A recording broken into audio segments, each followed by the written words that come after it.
979 TVXYZ Ghana Facebook Live and also XYZ Broadcasting or YouTube. Grace Afram, a member of the NDC Communications team, Washington region. Mami Grace, aka Firewoman, Akwaba.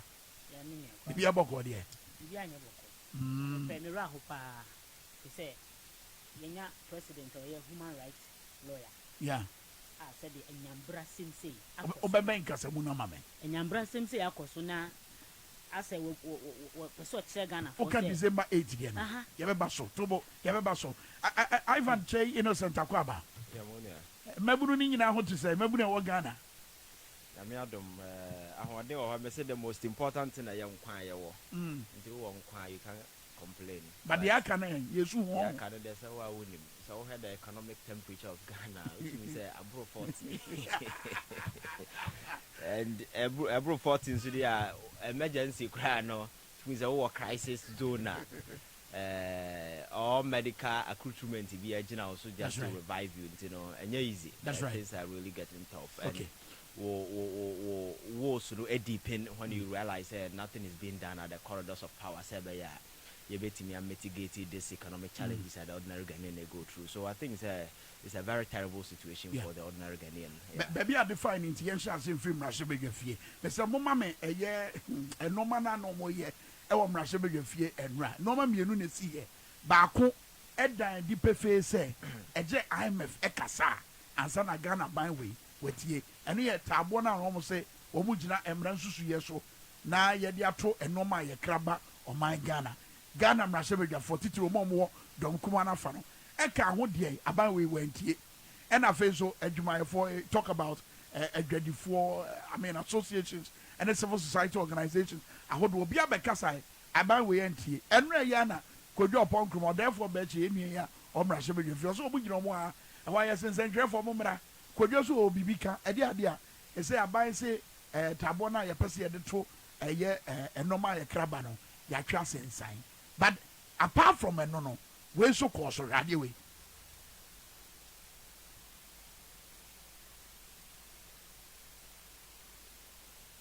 To Parliament last year considered the option of establishing an entity along the lines of the Ghana Integrated Aluminium Development Corporation (GIADEC) and the Ghana Integrated Iron and Steel Development Corporation (GISDEC). However, the volumes of the mineral we have and yet near TNSA and Radom Cassia for no Jitu Musa budget ya yet Yenina Yenim say Yejina so did to a hot walk Eddie Abeto Ghana force one. Don't come out for no Domo numbers edgitum. But Dom Cassia for the numbers edgitum. But don't come out for no a shark catcher said a drew appropriation, you know, now say ye begina so to a bar. Woman dear baby omujina no mubejina. One bay use woman numbers, no. I should say omejina edietia. Ivan, you go so run who is saying. I think that was expected because and the most unfortunate thing is that the ordinary Ghanaian lose hope institutions of state.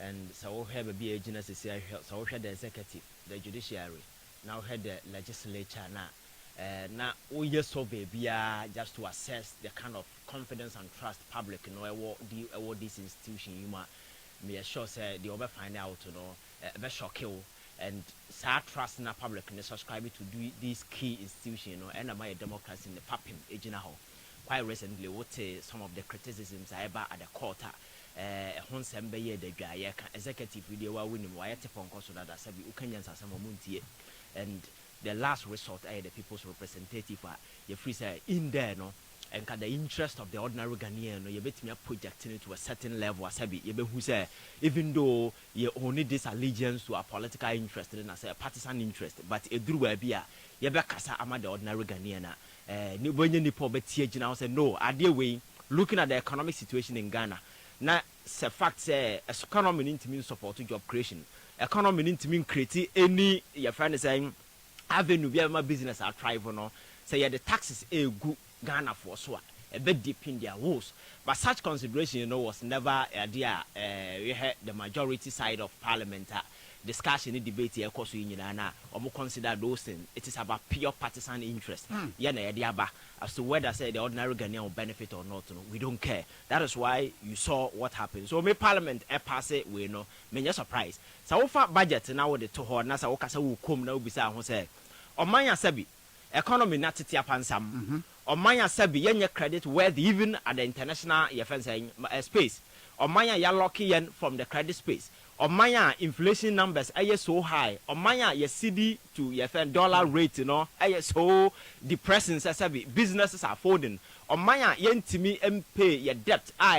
Your only substantial amount to foreign your friends and partners and then as for a try say you bet me savage from this particular situation, Such a minor economy and it's a who introduce budget. The budget has to be tailored towards some of these minor major problems here. You identify, you try to craft certain initiative or address it. Ghanaian no ever finding the relief. But consistently taxes all over. My God just said beneath every tax introduction, there must be a booming economic interactions among the people. So out of the businesses you tax the people. But such opportunities in any so if you keep on imposing taxes at the end of the day, why are we imposing amount for bottom now tax, but ordinary we don't tax individual income and as for a business no more your profit no benyano and what your tax, but they don't care. Exactly.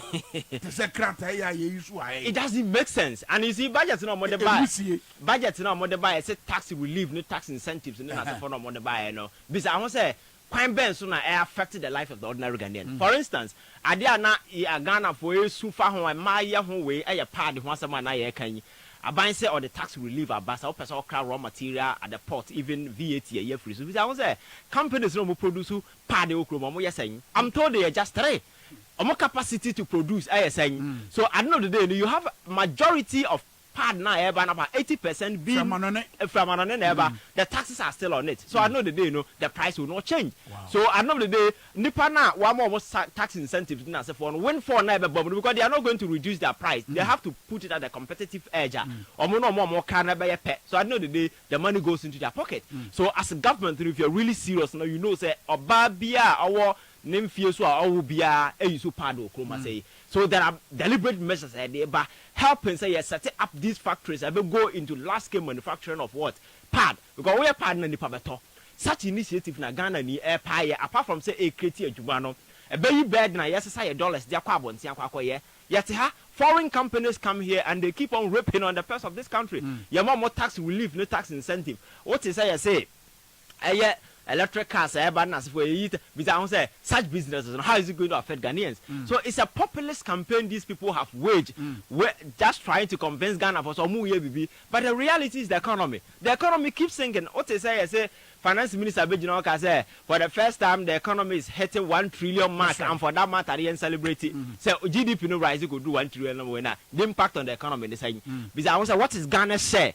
So far as this GDP computation is concerned, because all the major companies now more contribute to your GDP are foreign companies, and we don't have laws efforts almost at the end of the day retain a certain percentage of your capital in Ghana. Some years you can stay in the system. So MTN by your business at the end of the day they repatriate all their monies away. Chinese come here, they take all their money away, leaving the economy dry. So if you use these numbers to do any competition, computation, now who said the number is increasing? Because I want to say what is share ben again? I never acquired drive for inflation because inflation is quite high. Your koya could do over 51 and over. So at the end of the day, if GDP, your friends saying prices, and I do the competition, so you have your inflation going up, but definitely you have the numbers going up. So I know that they know any significant impact beyond the life of the people. These are key issues. The ordinary Ghanaian practice and government, not taxes are who over bread, good you must wear obi air carbon you can't do it. So we are Ghana enough, so we are business. Taxes are that becomes disincentive. At the end of the day, your capacity to even employ you to now. We are jobless or we and also so government enya not just say or then and as for be but Ababe the ordinary Ghanaian. Even tax incentive, majority of them goes to help foreign companies. What is a cast now, mobile Sambo or Chroma say no, Yamo tax relief because more plant ever set abaye, Obiano ya cow how. Car my they just ship the pass to this particular country, not they assemble it. I know the day Obatoma, Nisika and the profit in your sign the cost. I don't know who is benefiting. And you are giving that company tax incentive. Okay. Yet here, one DF obese in a private hotel. It's been captured. And one of the parliamentary documents say government private hotel na hotel private business our bet in sika ya capture na under one district one factory tax over where 1.2 something million dollars ya the money free that be say say oh your mind na say we go on this particular tangent how can that particular country grow me saba nche ya mebu say MPP MPC ya wo mo se sa budget yengin tu no ye hu no mo say I remember nche but mame fa Grace me course nray mo side ne de mo gina pintin ka say mo mpene so there's numbers in there eni amoamo MPP MPs agiatu kwa me de me can say budget na mo hye na nkasa in the first place woodie budget woodie budget in the sense say already budget no oh me de me friend woodie budget so go through na hwa ho kire Ghana for so na said the can say from taxation to production na say ne from tax to tax ne I say every minute bia na wo ene muja kwa me muja kra papa person tax because me nya me for tell me oba na boso me so a mebu minsa enso papa so the tax to sanitary pad so sa nipa we na say bia fa na so aye so me die na wo Proverbs 29:2 a wo ho o se ni papa di o man so a timamufo na ni je se bi timodinfo be di man so a timamufo ni twa edi abeni twa adwo enne o how ni abeni di a ye di nyina afi se yenya kanka bi president e ma ni di so ne budget o mo de bae minority aka say taxes na ewom ni eden e do so but on so makwaji atum it tells Ghanaians say omo ndwene ye ho they only think about themselves and said the ekosu ya aka say send ye hu MPC the American so omo ni adwempa bia ye den e ma Ghana fo fi se baby Ghana aduru no he ya hwe ni yi a e be ye kakra sika hye obotomu a udu baby abeyi ato atwekwa mbisam say ade fi se ubehu ni say sika hye ho enso aye nwura because ko joma sika na divali wuntimi fanto de ope wow what you say na me meka say enne enkrofo emre bi na trumpet bobo ma no na omo bo tete pepepepe no enom way where are the what peace council where are they opinion leaders we had one guy Ibrahim Aibado so no also a security expert come de onya dey wo hefa this is the time wo so mu nyina sorry enoma koma no atum me meka say oh me se Ghana ye dia se de na yewura John Dramani Mahama ebo adwuma so ma Ghana omu gina simpie so enya ba akonye mienu e kan nsem tum futuro se papa no obu ma na chia na onye niema yi ebre we hwe de papa yi na na ado amamuo se de niema age nsire pe amesis sa bre ne wose nkomo sorry e kasa na me de me kan se Ghana ye dia Ghana de eye de ye wo ye ni ba bi akọ na se ya kasa ya me ya nyamre ni antintesu kokko ankyere abanye osisu a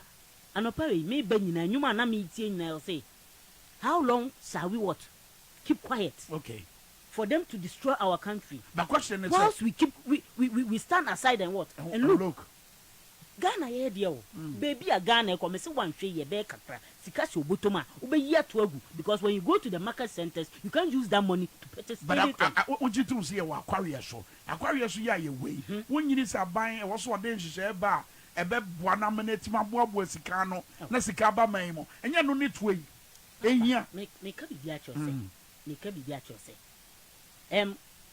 penye oda ye sika sema no ebra ono an krofo ka say yenyini fro me sika nka bi hine there are so many ways of what killing a cat so many ways but right to ahodo de ba papa mia ye kon already omani here sika me say there are so many ways of killing a cat ebi ne dian me nua bema me ye John Dramani Mahama penso eniema na wo ye eniema na wo ye locally what base we ye say eniema bebre no hye to ho no etimi me hwehwe say out of the ye kan nyina no obetie de Ghana fo ko kana taxes bebre ba wɔde ba no fi sɛ nipa no wɔyɛ adwuma tax akɛseɛ to ɛda ne so a at the end of the day no wɔde sika no nyinaa yɛ dɛ ɛtua to meanwhile nso aban gye sika na ɔnam wiem no ɔdware wɔ ɛwɔ play mu yɛyi so sika no sɛɛ no yɛayɛ reckless aban wei ayɛ so reckless sɛ sika wɔ hɔnom na sɛ yɛbɛtumi de ayɛ biribi aboa a adɛn nti ne yɛmfa nyɛ biribi mmoa na temamunu no a ɔyɛ adwuma kakra boa no ho yɛsaa de tax yɛtɛbe ɛku no ɛmia ne mena akɔtɔ no so nti mɛsrɛ sɛ aban a wɔte su yɛ wobɛka sɛ aboa kila bɛwu laso yi de ɔnyɛ biribi but it tells sɛ budget ɛno na ɔmogye tom kyerɛ sɛ ghanafoɔ papa no ɔda a ɔnwene mo ho ɛno nti na mɛsrɛ mewie mɛsrɛ sɛ ghana ni biara ɛnhwɛ yɛwura John Dramani Mahama sane sɛ 24-hour economy na papa no de ba no ɛyɛ game changer ɛbɛsesa bibiara ɛde abotɔyɛ ɛde adwuma ɛbɛbie de employment bracket no mu ama sɛbi wabɔfra na ɔte fie na wosɔre a wubu na nikyɛ because sɛ ɔnyɛ adwuma obɛnya adwuma ayɛ mebusa o wabra me de Ivan bɛbɛ wɔ nkyɛ bia no mebusa sɛ Honorable Murtala Mohammed ɔde to nsɛntwerɛfoɔ anim no atɛ ɛko no ɛnya nwieyɛ because the approval the approval of the policy statement of budget is not the main concern. The approval of the budget estimates is the most critical aspect. Let's not celebrate yet. What is critical is the approval of the estimate. And mind you, every component of the estimate is going to be voted upon. I am not too sure whether they, as a majority, majority side, will be able to garner all their ministers and others to be in parliament throughout December. Almost a corner in man estimate and approval. Cost wage so at the numbers nako. Met medium good him. Dear Yura Mutale Kanyana, Pesagana for 96. Mudi Gina. Said the Emma Yana Yas and Tom Gina and maybe a chairman. Umube Gina Magana. Now the abato or many Sawaka estimated budget estimated a breast one. They will fight. Yamebe Casa because baby Hebrew, meaning Abema Kwame. Say ya Yantiana. Hwɛ budget amodi aba kyɛ sɛ unya adaji ehwemua unya adaji hwemua ɛyɛ killer tira me de me friend sɛ awudie budget eti sɛ Yura Mutala ka de wɔ kan ya Ghana for minim sɛ ombetimi ayɛ ɔma yɛ bi pɛn ombetimi na wo sɛ majority for no mo hɔ no sɛ bi otafrache ɔma hu sɛ sabi de ɔmba yɛ bi ya Ghana for yɛ nka hwe ba me ka bibi sɛ me se Ghana ɛyɛ yɛ de sɛ ya nsɔre waka ya ma Ghana for ni hu sɛ yɛ ni abra ɛni ti na me frɛ wɔn mo emre bi etwa mu no mo bɔ totoro bento egu Yewura John Dramani Mahama so sɛ ɔnya dwuma yɛ ni ebre we no wɔ sɛ ɔmo so tu ɔmo yɛ dede ma nana ado hu sɛ baabi a wɔde ship ne fa no ɛkɔtɔ ɛkɔsenke okay ɛkɔsenke but kasa kra hwan ne beti Ivan I mean and again you betimi de ani ato ɛyɛ de dom mfonyi na dom kuma ni twa sanye bia look estimate no so hɔ ɛhɔ so yɛ bɛko. They say don't raise your hopes to be disappointed because nothing is going to come out of it. Trust me, it will go through. Because we've had instances in the past where even people expected the minority to rise to the occasion. At the end of the day, approval for everybody was disappointed. So for Parliament, I don't expect anything will happen. And ideally, I understand him. But new leadership. It doesn't matter. Listen, new body language. It doesn't matter. The culture in Parliament is the same thing. You understand? Because if it is about numbers, the MPP has the numbers more than the NDC. Okay. So if the NDC can whip all their members to Parliament, MPP can do the same thing. I know the day with their numerical advantage, they will. But by convention, ministers, time of Parliament. What's it time? By convention, time. But you see, when they know something of that kind is going to happen, they will have to whip them. Everybody will come. So you see, going forward, what I want us to do is say, foster a certain culture in Parliament where issue bar, we will not be looking at partisan interest, not the interest of the ordinary Ghanaian, because we are there to represent people. So, because sometimes, issue over corner, one kasa as a nipa as a wako school, one kasa war analytical, our sense of reasoning. But so under some circumstances, because your party see engineer. Yeah, the side in the politics are is the reason why we find ourselves in this mess. Because in other democracies we've seen where even other people belonging to the other side rising against your friend saying Nema one cast or party or president because that is what makes us human.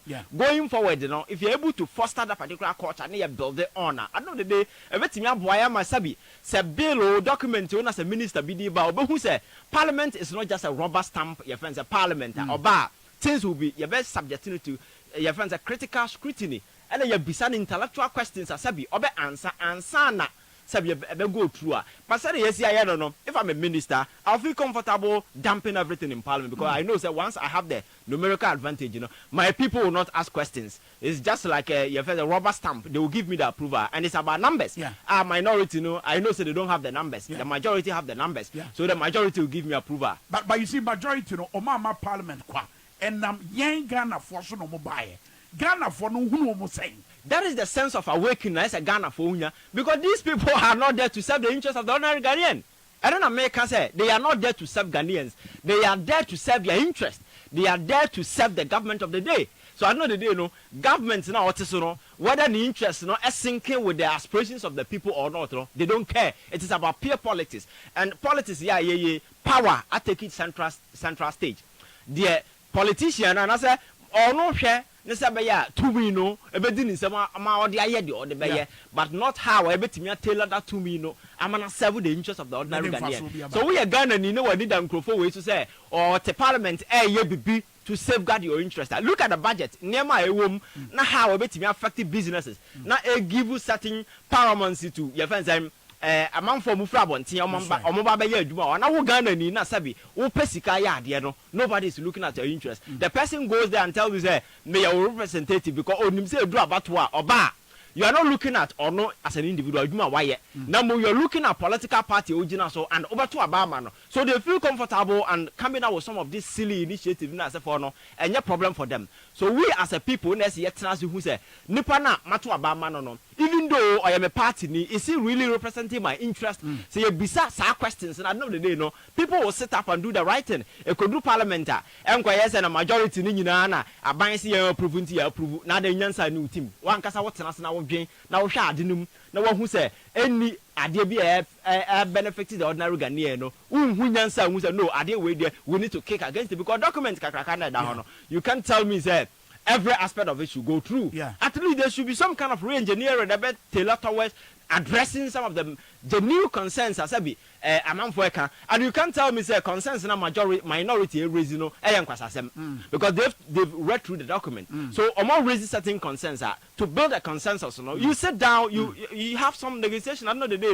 you agree to a certain point. I'm not saying say because my job minority now raise the point in it, you swallow everything that they say. But politics, it's about building consensus. You understand, and you meet the other guy halfway. Certain understanding because majority representing interest the same way minority is representing an interest. So they might want to project the interest of their people to a certain level. So building such consensus, and a bit more politics now. But I said, we are minority now. Can be because we have the numbers you approve. That kind of culture, and then why or my nugu so I sink it to be a baby because issue no bus here saki kenoferata, You saw what happened. The minority at no they rose to the occasion and wanted to say the guy should go. Majority now said we almost started that particular project. I don't know the free. That is the kind of culture we are building. But then again, another culture. So anything that grace are from Middle Bemono. Another culture and also ye nipa no a ye koto santene koto aba. Aquarius ye womi. Kai said ye dom kase for no. Mrasebe for no do na free asante mantem. One now free bay. And tiasie bi wo ho yetimamfo ni mu say ye da Aquarius so ye ho kire so man. But culture na ho no say empempi no wa bra MPC di abro na ya sa akoto santene ni ye say to aba mo mo e de na timamfo a wo sa mia hodo a MPC free wo munye kwame say minu ka say ya me boss Abbas Nudi lawyer Abbas Nudi so of minchia mo fire na de me kan say yes so audition hui wanko a akwaye de edwane ye nya this year na po energy minister say Asante region for the omu t-shirt na yede ye pe say obio oye de shikunkun Asante region de shikunkun etimi kasa asima etreses wo ko ba bia ye di mpuntu ohun dwuma onko kasa papa bia mpuntu enye de emba Asante region enu ti na Asante region kwa na yehu de yehu bibia nkoso wo ho kwa me ba me hu se enema bi nketenkete bi but Asante region bibia nkoso enti mesre say Ghana for this is the time you have what ube discern na mo betro mo say 2 minutes mo Soviet no ehye mo kokromoti no ataka one no de eka no mo ma ne nya adwuma mo ma mo hu se mo nti no mo ho mo na masoma wo mo ti se wo soma wo bi na de kro no wa hunu ta wo soma foforo ti se obi wo MP wo mpesua so na se adwuma no omo a onye ma em benefit wa mesre se 2024 ntasi kokko no de mo ntenkyere wo mo fi se ebra so se yen so ye nyina be de ye be benefit from what the national cake. It's not Mrs. Odishanqua. This year say, yeah, the t-shirts a penny. Me once so there are so many things, Asante region, and as a Ghana, you hear. It's Mrs. MPV on Peshiaso. Now, Moju man said, your what was over. Miss Ross, my foot from Kojim Puntumra. Very well. Yeah, for Yamra, a year December 8, a year 2020, as some no. Just a short while. Politics are say a contest of ideas. Obia the Navian banana for. But whenever you walk onto the arena with the raw emotions, you become a cannon fodder. Raw emotions. Raw emotion. Yansa ni. Ena media me Asante intimate to Abama MPP. Me we intimate to Abama we ya. You become a cannon fodder. Cannon fodder sa tete no soja for no mo do mo kwo wa. Okọ yenku wa on my back. So so wo kwa ko winnim na udwane ba na commander chewa obeku so yes uko wu aba sa na tie politics no motions no mo dey so I know the day no nipa na wato aba ma no nim se nipa na wato aba ma no enwene or an emotional person adwen ka ho so he will take you for granted. Is the reason why Kumasi is suffering because MPP as a political party the political fortunes electoral fortunes nyina onye fra Ashanti region. That's right. So how na betimi aka say yes, see hospital to say for the hospital, which is a state of the art facility. See, Wuramo Kumase, and Nipa that's an Indian who Yansa say, and actually these people vote for me. So me now they be let me finish that facility so the people will benefit. People there don't care because they are doing emotional politics. So Nipa also take you for granted. What I say, and the Akasa would have punching crab higher. You have to Abama now. When you are some and this I walk to Abama punching a contra parliament and young punching Juman over Yama. That is what is happening. So you will be taken for granted. So Nipa need to rise above partisan politics. Now you say yes, it is not wrong. So we MPP now we are winning, but demand say something must be done. About no two for at this time. And yes, shameful. And yes, shameful. Nipa na sabi omo taxes na sefo egu omo so na sefo no. They are the same people he's begging them say omo fa sika mane enko bo konfanoche. When the central government is sitting aloof, sika na sabi and some phone in some hunu no mudidi cathedral sika ekom entimi en renovate konfanoche. About Magana Jerusalem. Omo bodam na Jerusalem no mo peace. Go to Jerusalem today and look and ask whether they have peace or not. You see, we need to stop all these things. Now you're making sure that politics na ye no. And your emotions are keke. What the emotions call politics ma? What the ones who never bafie. Won fa hwe bafie. Ya bi nyansa na ye politics. Ivan nyansa so kire say was ye kai eye nipa nwotwe ya. Wo mo hwere mo kwan wo sa kwan bone so wa bra abatro course 2020. December 8 say ya. Ene 2010. No mo nyina ko. De wanyiri wom the wedding fee aduanan baako. Yes. You saw 12 years. Yes. Ivan, pause for share boss any grace. Pause for share boss won be ye hwemu. Besi ne. Hwema ya dey. Me nko. Well, great my grace in con Ivan. On say your president or a human right lawyer. Madam say ni human right lawyer now you know. Odinu wa abonten kwa. On say Floyd George ewu ye. One who action a papa take here. Yenya citizens of Ghana. Ewu ya say. Ma papa yi epeso che say wo hu ye. Opeso che say omu de omu ye humans. Opeso che say seven previous omu ye mponche ne ye dey ye bo omu tu. Aden. Na me dia make can say. Dia make can say. Wo ye kan ka bi hine. Ni emu nyina ye say obe win elections or dreaming about votes. Because the course when nipa 80 wuye na election and a vote na no open we dey onya ye senye vote na wodwene ho a hwe na no ayi de si wo voter region ankofo edan ensu afom a wunya baabi mfa okogina ho na akoka vote asem. It should tell you the kind of person where you were as a president. Tina na me go to Proverbs 29:2 no. They say nipa bonini ebedi man so a timamufoɔ no sɔfa twa edi abene ɛna abene di a yɛdie nyinaa efiri sɛ nana do tirim ɔden wɔyɛ so insensitive ɔndwene yɛn ho na nka nyɛ saa nkura ewu yɛ yi ebi anka nkura yi bi benyina bɛyɛ surgeons ebi ba bɛyɛ lawyers amayɛ ebi ba bɛyɛ nkuni ne mpanyinfoɔ ama Ghana ɛso na ɔma wu because yɛ kɔtɔ aba ama nana do ɛso papa yi fa ho Floyd wu yɛ hu deɛ ɔyɛ wɔ Accra na Floyd wɔ yɛ nipa sene Ghana ma ɔma wu wɔ tɛkyiman nana na me sɛ ka sɛ enyiyimu deɛ si wɔ adwura ya set up committee ama ɔma hwehwɛ mama sɛ bi yi bi kura akɔ so yɛn compensate wɔ mo adɛn ne yɛn ti bi nyɛ the same thing ma tɛkyiman south foɔ me ka kɔ si sɛ sisi amene ote yɛyi bɔko free Ghana mu a Ghana ɛnyɛ complete saa na yɛsɛ yɛba yɛsane ba ne yɛbɛyi tɛkyiman south efiri hɔ a tokuro bɛba abɛda hɔ Ghana nyɛ complete nti sɛ deɛ si wɔ adwura no a yɛahwɛ wɔ mo no na yɛka ho asɛm saa na mɛsrɛ sɛ nana do fa na attention wɔso yɛ human right lawyer this is the time a wɔso ɔma Ghana fo hu sɛ the human right lawyer no ɛnyɛ because sɛ ɔpɛ tumi nti na ɔsɔre ano ɔne nam tɛntɛn a ɛyɛ yɛ saa nneɛma no Ghana fo hwɛ no yɛsi to whom much is given much is expected wona ɔda ya no no obi busa saa de nti na yɛde blame ni nyina kɔ papa no so ɔno na da police fo ano so obi anima no pɛ me ka ɔno na da police fo ano deɛ kɔɔ so no videos are circulating you can see them and ɛnyɛ tɛkyiman south nko me se papa no wɔyɛ kanka bi hwɛ ɔn sɛ ne MP Hawa Kumsen ogyina abɔnten so nipa dɔm tututuo ɛgye na papa na aka akyerɛ no ɛnso wɔfrɛ no ho sɛ ɔyɛ human right lawyer nipa wɛni yɛ wɔn as a president na post for no mampanya kyekyere mo nsa ɛna mekyerɛ wo sɛ ɔno na ɛdɔ ɔma no eti saa mmerɛ yɛ action bi ankɔ so no blame no deɛ ɔno na yɛde bɛma no sɛ nka ɔnyɛ police ni pa ɔno na ɛda ɔma no ɔno na ɛka sɛ mpuro bɛpuro ɛnhyɛ bɛhyɛ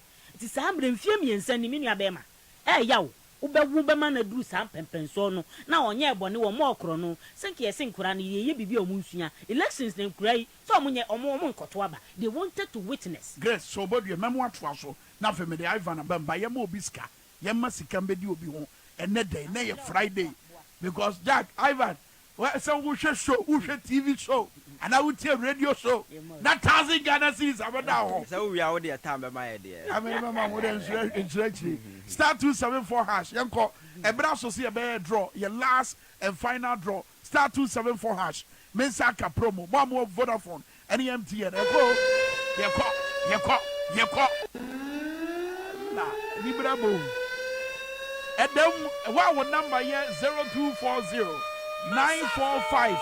0240 945 ... wona unsaka 1,000 Ghana cedis ye twatwe ewo eye dwabase dwumadi so mensaka promo no so but as baby a wo bia me sure say when you Grace pharmacy yanko on say na make say papa nipa odi ano nanado Ghana for I was see by now yehu the real city fi so no ankasa se ni nwi o se ni wo fa ase JB dankwa ni wo na kwesi say we should know the kind of person you want as a president. It was that one you not doing papa be a bad boy bravo. One not doing papa be but you now penny be anon the Ghana than a kumaswa. Up to now and if we try to go to Suninano, or that was so dia, and yan a yerin in the man who die. A Ghana who die and then the walk so dia, or did 24-hour economy a day. Abba Eja will be Intasia or Nam Tentenwa. Now, media make an say Rabaumia. So won't you be a mawasia? So won't you mean be a magana for? Member boy a chrono, not my 24-hour economy. You're a John Dramani Mahama Tikesi, a slim said that I call Faba, I should die a power Ghana. Person de Beboa Ghana for more be a Jumayeno. Memman in Yakwa. Memoy sacrono. It will your simple or Cassa. On can your bay. You shouldn't talk about a 24-hour economy. All right. Your panic chopper. But that's a power firewoman. Ivan Momentonka. What him say? They see our 2020 elections, and I leave certain indelible imprints. Our Ghana for your conscience, I said we will live with it forever. And it's unfortunate to say, President, the maiden reaction to such carnage, and they say. The election was peaceful, but for few regrettable deaths. That was the statement by the president in his maiden address after saying, few regrettable deaths. So that statement, chronicle, definitely is going to give you certain ideas on perceive because a few regrettable deaths. That was the conclusive statement that he passed. So Sanya Mana is see, till date, nobody and I transfer who say, oh, Yakoto Banipawu. Yen set up investigative body be a shame because it's not as if say people who perpetrated those acts in Yenhumo. The videos are over and uko YouTube now boshema ubo who soja ni police ni okura tuwa or sha akra nim abonituo. And the argument was that na omo to more omo to nria na sabi umo dama we soja ni na sa obi to wo bo wa ye tu ne hia no. Ye de tu ne hia no. And even at the battlefield we soja ni na wo kontokwa na sa wo opponent retreat you don't shoot somebody from behind. It is only cowards and we shoot people from behind. But we saw it in the video abra nipa no dwane no na soja ya gauge air to omuto ohun bi wa adwira samra nipa no dwane no na soja ni akoto agage air bo nipa to abra wo dwane civilian. It is a bomb. Yes. And in any of these instances nothing happened. But you see I bibi na kofa bae started Ayawa so west will go now sansem hunu ni see ya started up a commission of inquiry no now expectation is a president by be afa ho ya boss Sam George ni so no tia sem okan yes Sam George na provoking nipa na born ni so this is a sitting member of parliament ya born asumo and yes a provocatee a hooligan a hooligan enti ya born ni so is justifiable then na ediko wura that particular election. So another day the commission's report were consigned to a dustbin at the Jubilee House. President never paid heed to any of them, and he had to go into that particular elections. And that particular committee also commission give you a certain insight to say your police, your military, your national security, these people under the guise of partisan politics, as small girl, some hooligans, some miscreants into the army, army with guns, sabi drew. And it's exactly what players do in the elections. So over here in the army, the new ones there were the people who were deployed to the ground because they knew Nipo form and they used them to do those barbaric acts in their course. President and never see what Techimaya later only opportunity call her. So president, such a carnage happened under your watch as president. While winning elections, you go to Techima. What you do is say you visit the family. Victims. You visit their family. At least some discussion will be out of my. He took a platform and says, "Techima inform me buafumupa, mama mu region moto abamanto amame." He never mentioned the fact that people were killed in Techiman. Our family war, nipa da sending the war more sabi. You needed to visit the family. He never did that. So at the end of the day, this is a president who at the end of the day became a beneficiary of such carnage. I see our Techiman, and he feel comfortable under this regime. A same way. And also, in some way, you better win and promise. Oh, they are not willing. And the regime. No. The Baumia Kufuor regime way. The president has shown sufficiently, so he's not way. He doesn't even care about the ordinary Ghanaian life. Now, make me a chronicle incident. I see. I've seen there. Yenya closure.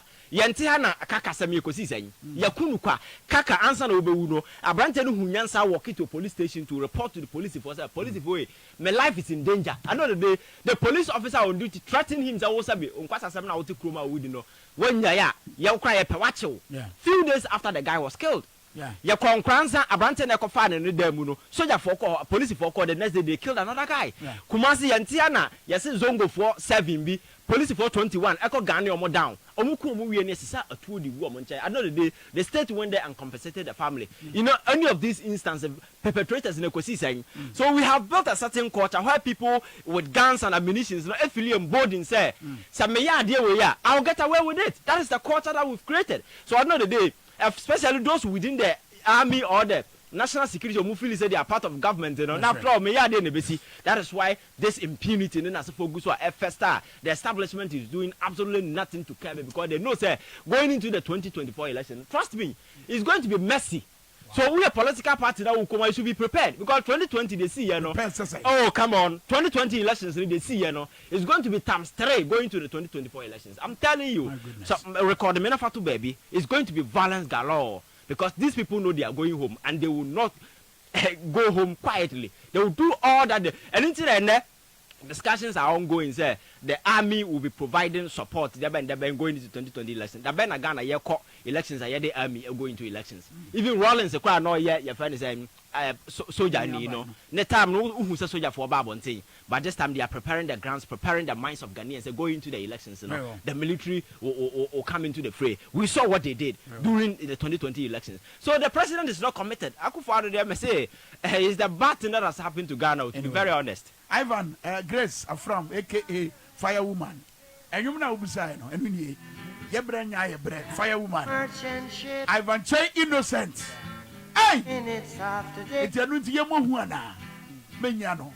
Some other time you see, where you are no mammy. I don't do a power Samamias. Ajimania Power near Waba Freaky Funky, Fantastic Friday edition of Power Mid Morning, whatever. Midiana Kwam Minka, Ibishabio. This generation.